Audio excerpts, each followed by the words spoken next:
14th, 2019. If you haven't yet, please subscribe on all our channels, iTunes, Periscope, Facebook, and iTunes. And if you are on iTunes, please leave a rating and a review. It will help us out tremendously. And of course, visit us on thesportscast.net. The big college football preview show is happening August 26th, 6 p.m. Eastern, live on Periscope, YouTube, and iTunes. Actually, no. Please don't go on iTunes. iTunes is all pre-recorded. Go to Facebook, YouTube, and Periscope. You'll see the live college football. Send in your comments, your questions. We can talk about. We'll talk about all the college football, all the Power 5 rankings, Power 5 conferences. We'll have Kailu, we have Justin Riley, Tyler Turner. We have Ryan Krista who will be joining us. The whole 5 of the Sportscast will be there for our preview show, and we'll see what happens. But we are getting ready to predict what's going to happen in college football. And one of the players that really up at the podium right now, the spotlight, which he's been on since last year, is Tua Tagovailoa. And Justin Riley wrote an article recently about it. And to join us to talk to us a little bit about Tua and maybe some Justin Herbert, Justin Riley, welcome back to the Sportscast.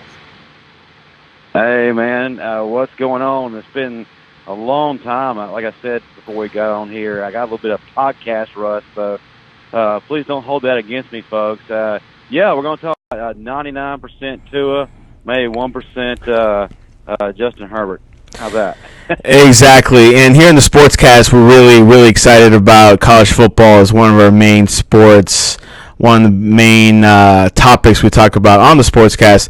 And, of course, who is the best team? Alabama has been riding on the dynasty for the past couple of years, past 10 years to be exact. And, of course, Justin Riley has lived through it, and he's definitely seen we don't know what we're seeing right now. Are we seeing a downslope, or are we seeing a steady plateau where they're, automatically a championship contender? But anyways, let's start with Tua Tagovailoa. Of course, you wrote an article today entitled "Is Tua Overrated?" And of course, some haters would say that. But as a fan, why did you write this article? Well, normally, if you were to hear that statement from a casual hater or passerby, you just don't really acknowledge it because it's utterly absurd. But here lately, there's been a select group of people, albeit a small group of people, who are starting to emerge, making these claims that Tua Tagovailoa, for various reasons that they have, is overrated. So I felt like, as a fan, not only of Alabama and Tua Tagovailoa, but of college football, it's my duty to step up and tackle this issue head on. Quite exactly. Of course, there's always that argument. Like, the main argument that I hear is that if he doesn't have a good O-line, or if he gets roughed and tackled a lot, he won't be as good. What do you think about that argument? Well, can that same argument be made for any quarterback? If any quarterback is going up against a stellar defense, and first of all, it's going to be a rough outing to begin with. That stellar defense is ranked where they are for a specific reason. They make lives a living hell for everybody, especially a quarterback. So don't expect Hall of Fame numbers in that outing. Their points and their production is going to take a little bit of a dip just because of how good and well coached the opposing defense is going to be. But if you run into those things you just mentioned, where the offensive line is not performing very well, or some kind of other external factor isn't happening, they're naturally going to struggle. But just to discount Tua's performance and his ability as a quarterback and his accolades for that reason, it's kind of irresponsible as a college football fan. Which, another argument is that Alabama historically, or at least for the last 10 years, hasn't had a good quarterback. Typically it's a second tier, not at the highest level, but Tua is probably one of the first Alabama quarterbacks in my recent memory to be a potential first rounder and potential first pick. Yeah, absolutely. You hit the nail on the head. historically, Alabama's always had that kind of middle-of-the-road, good game-managing quarterback because their identity of the offense was found in an incredible running game, as shown by past NFL drafts. We've had first through third-round draft picks that have been taken off the board, and they've never really seen a quarterback go.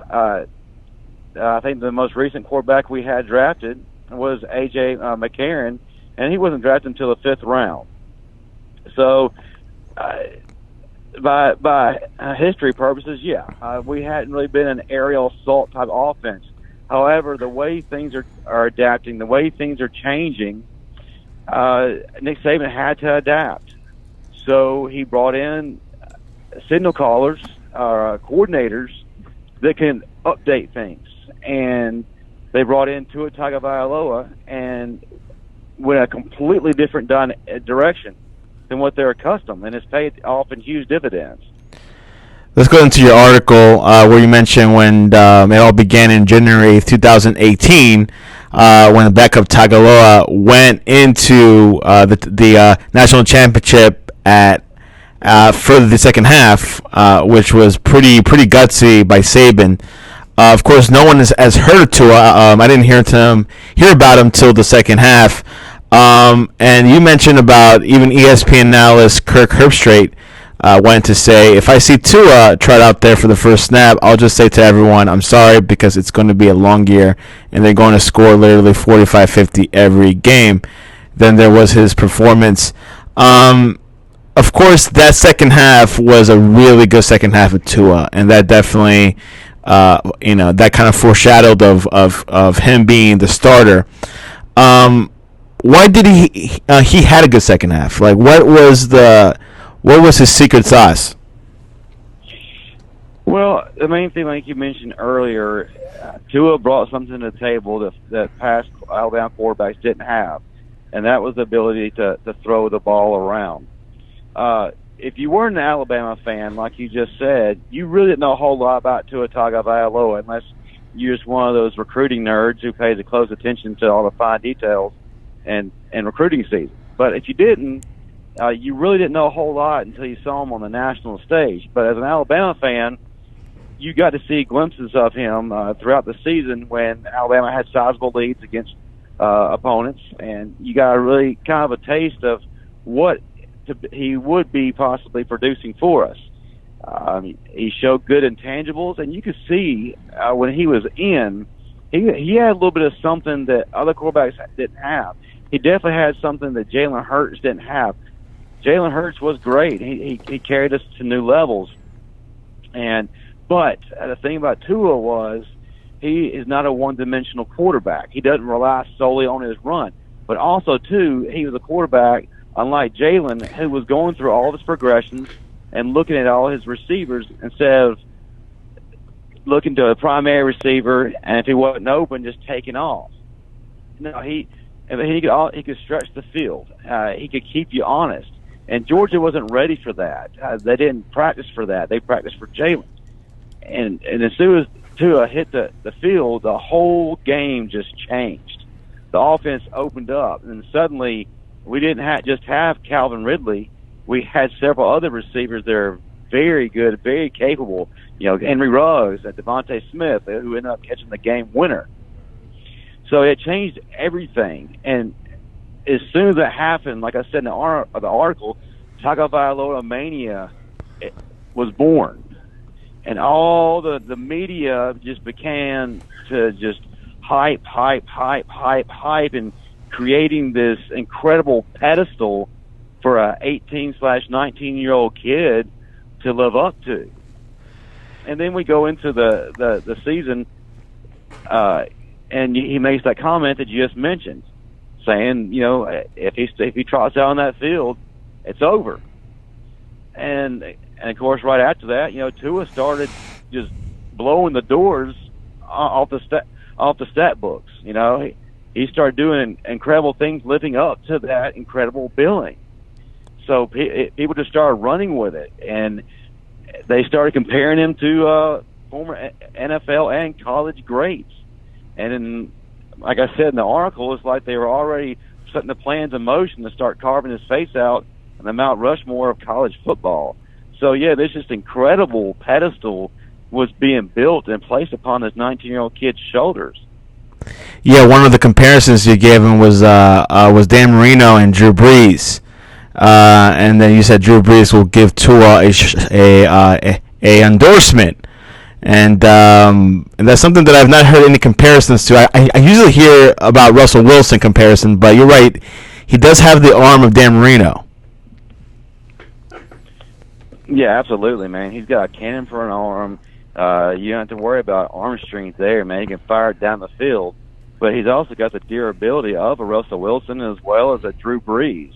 So you don't have to worry about him just being stuck in a pocket. You know, he can improvise and he can make things happen.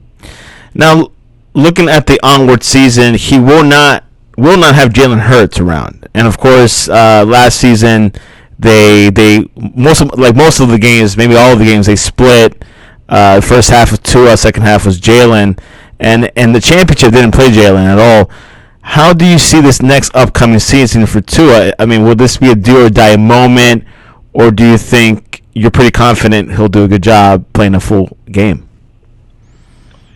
Well, the biggest thing for Alabama fans is they need to see that Tua, number one, is going to stay healthy. That was a major concern last year with his knee and his ankle, amongst other things. And to be quite honestly, you know, it greatly hindered him in his performance against the top tier defenses, which everybody has nitpicked and just dissected, you know, beyond belief. People tend to forget that in those games, yes, Tua did perform not very well. And 3 out of 4 of those games, though, he was injured to the point to where he had to be carried off the field. And I don't know of any quarterback who basically is playing on one leg is going to be able to throw 400 yards and 4 touchdowns. It's just not going to happen. But Bama fans need to see that the mistakes he made are going to be corrected, and these mistakes are young mistakes, which are typical of rookie 18, 19-year-old quarterbacks. Yes, he performed at incredibly high levels last year. The guy threw for over 3,600 yards, 43 touchdowns. That don't just happen by accident. The man is incredible.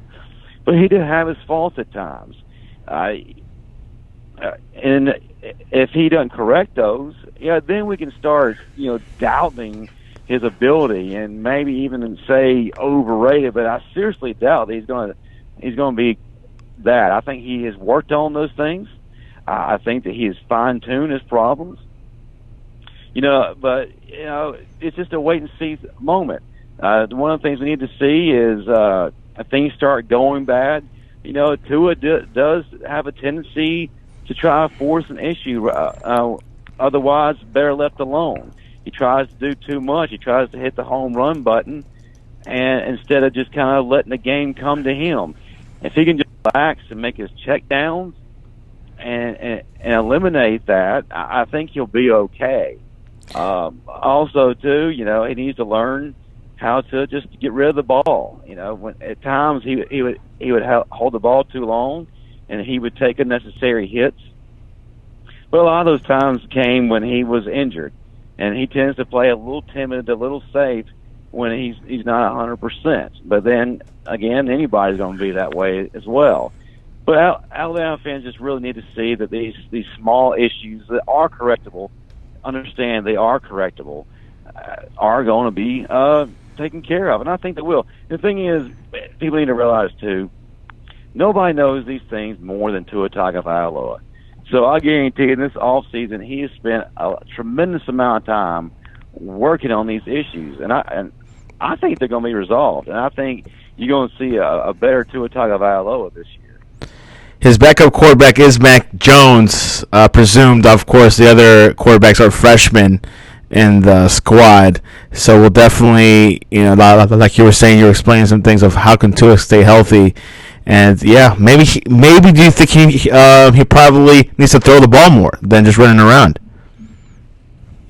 Well, it comes with maturity. How much is Tua matured?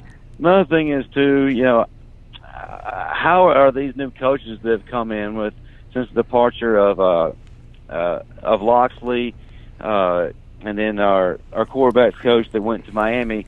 How is he going to respond to their teaching and their way of doing things? And is that chemistry 100%? And just what are they going to be able to do from a developmental standpoint? It's going to be interesting to see how that plays out. But also, too, we just lost some major contributors in the backfield.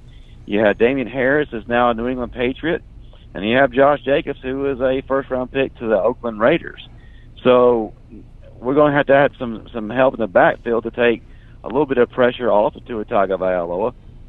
And the perfect person to do that is Najee Harris. Is Najee going to finally be the guy? Is he going to be that running back that he's been hyped up to be? We also have behind him, Brian Robinson Jr., who has shown flashes of being a next great back like a Josh Jacobs or a Kenyon Drake. But we need to have that third option. Trey Sanders, 5-star recruit, was hurt this past weekend, and he's done for the season.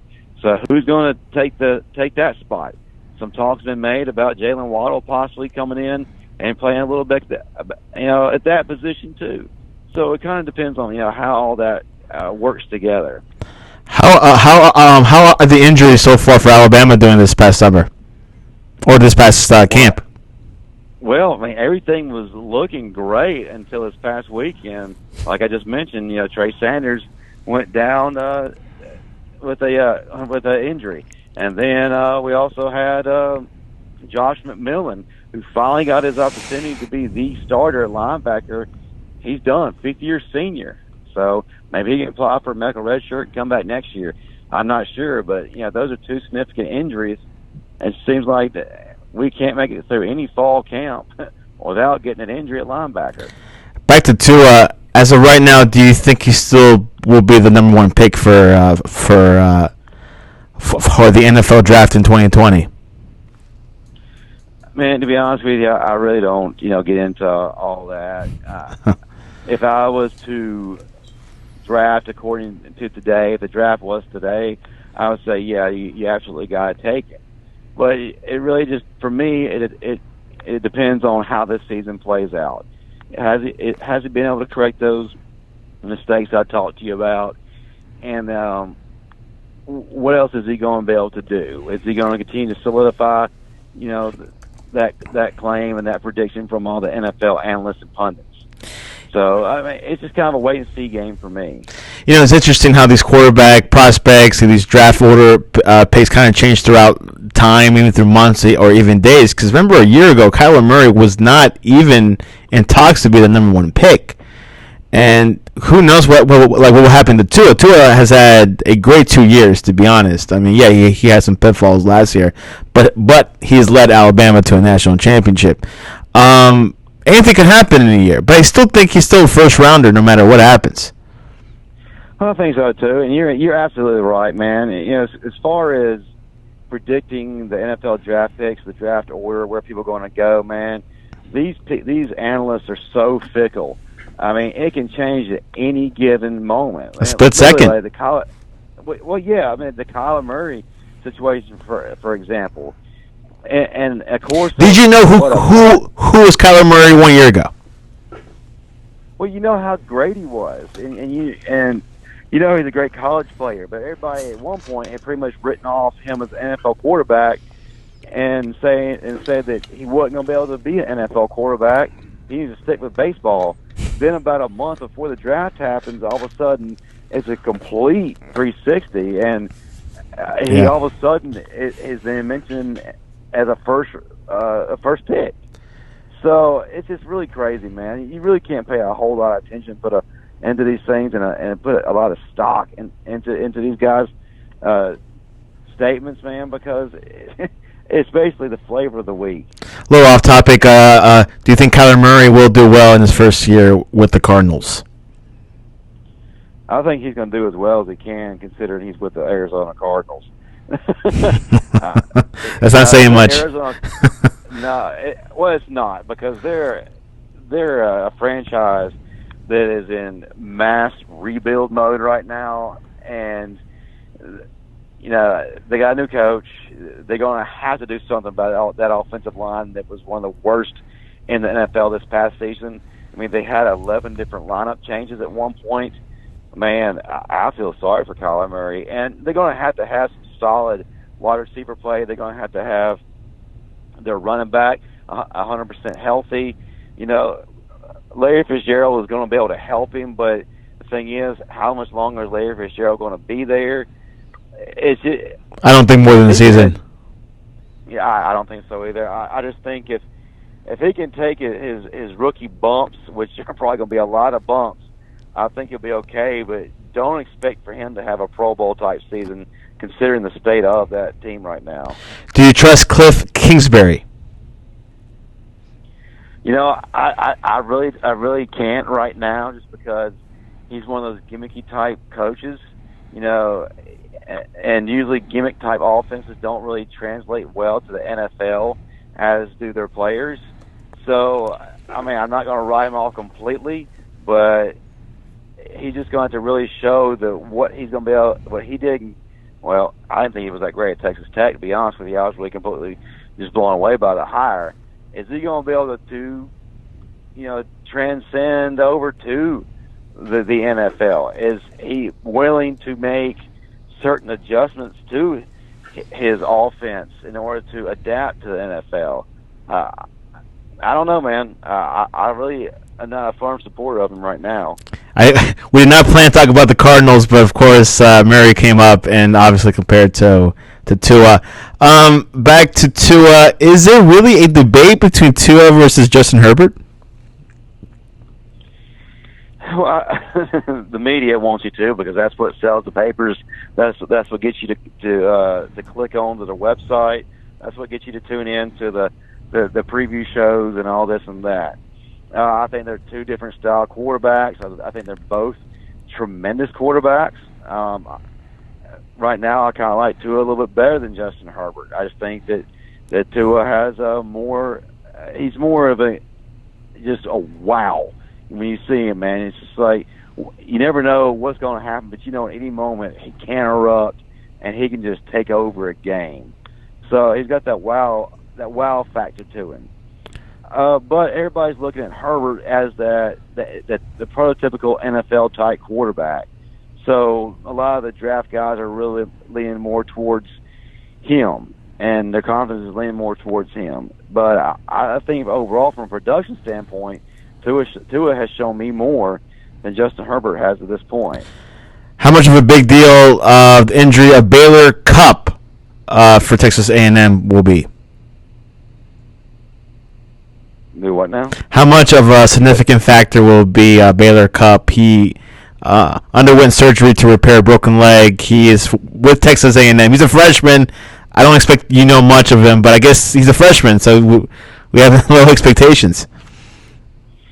Well, Texas A&M this year again, they're still kind of in the rebuilding mode, but they're going to be tremendously better. They have another year under Jimbo Fisher's system. They're a very dangerous team. They don't quite have that depth there yet to really compete with the big boys, but I think that they have the potential to be spoiler to a lot of teams right now. I know circle the meeting between Clemson. Definitely circle the meeting between Alabama. They're playing Alabama at Kyle Field, so that's a very dangerous place to play. Last time we played there, we escaped with our lives. So just keep a lookout on them right now. I think they're going to be the surprise team in the SEC West. Justin Riley will be covering the SEC as a whole, the East and West, and of course you will be also covering the Big 12 as well with Caleb Borden. What do you expect? Obviously, our preview show is next week, but obviously, just give us a little small preview on your part of the Sportscast this fall.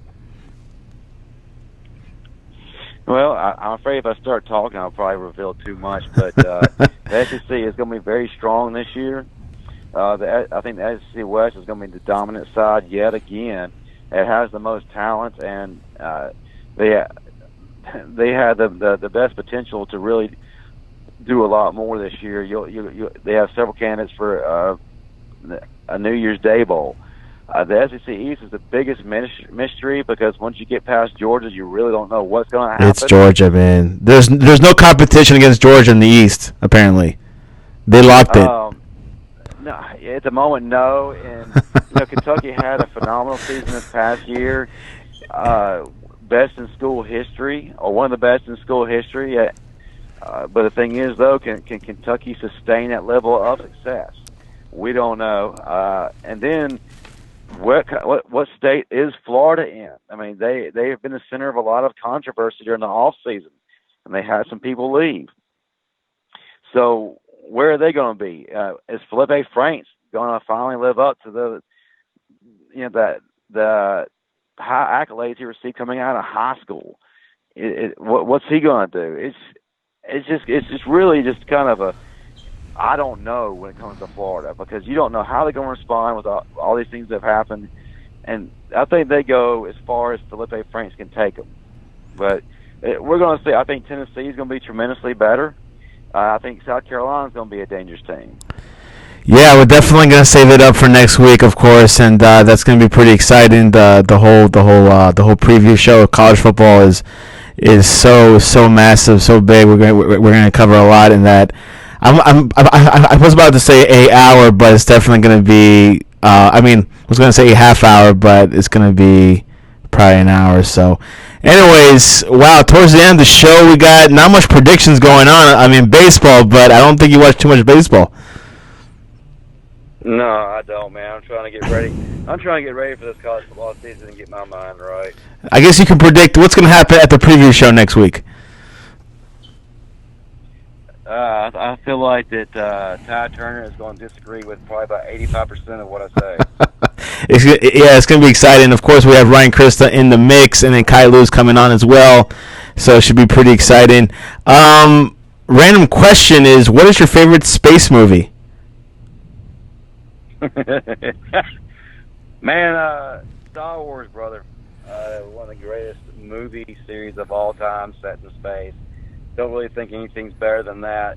Star Trek is a close second, but Star Wars has the most iconic and unforgettable characters. No one has said Spaceballs, so I guess Star Wars is my choice as well. Someone said Apollo 13, also another great flick.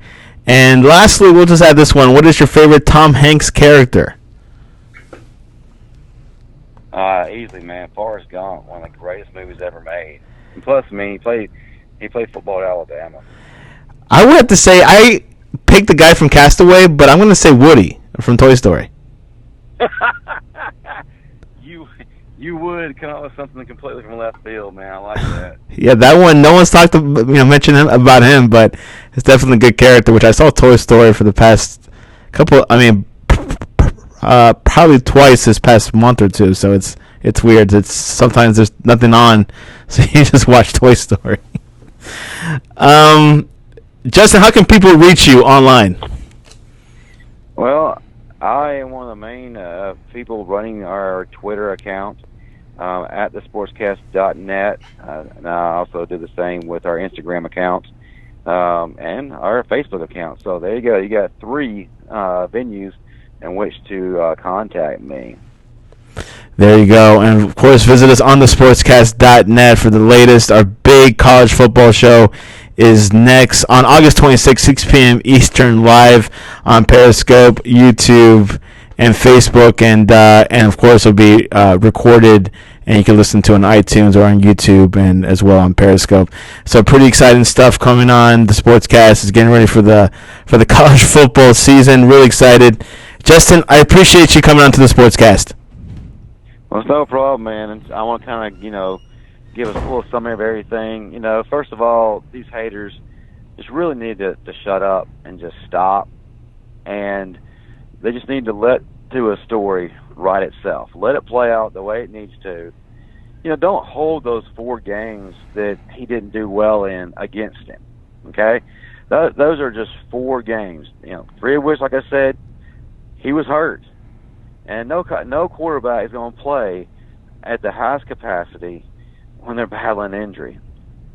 To realize majority of all this, the media just overhyped to the infinite degree, and then the media then all of a sudden pulls everybody in, following with them. And then the moment that Tua looked somewhat human, all of a sudden everybody started turning their back and started all these little rumblings. Man, that's ridiculous. Forget about all that junk. And remember, this was an 18, 19-year-old kid this past season, first full season as a starter. You know, he's going to make mistakes, but also he's going to correct those mistakes. You know, and let's just wait and see what he does. You know, let's see him mature and develop. Because I guarantee you, this past off season, he's worked on those things, and he knows it more than anybody. No matter how many times they mention it, no matter how many times they bring it up on their little YouTube channels or little chat boards, message boards, whatever. Okay, nobody knows it more than Tua. Let him work on Tua. I guarantee you, it's going to be an incredible season for him. And don't sit there and compare him to Justin Herbert or this or that. And don't sit there and worry about the NFL draft.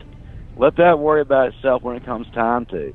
Because if you're focusing on all those things, the moment that he does something the least imperfect, oh, he's terrible. He's not what everybody's saying he is. Okay, if you want to believe that, go right ahead. And I hope it's your team that we play against that week that you say that, because I guarantee you, you're in for a butt whooping. It's coming. Yeah, definitely.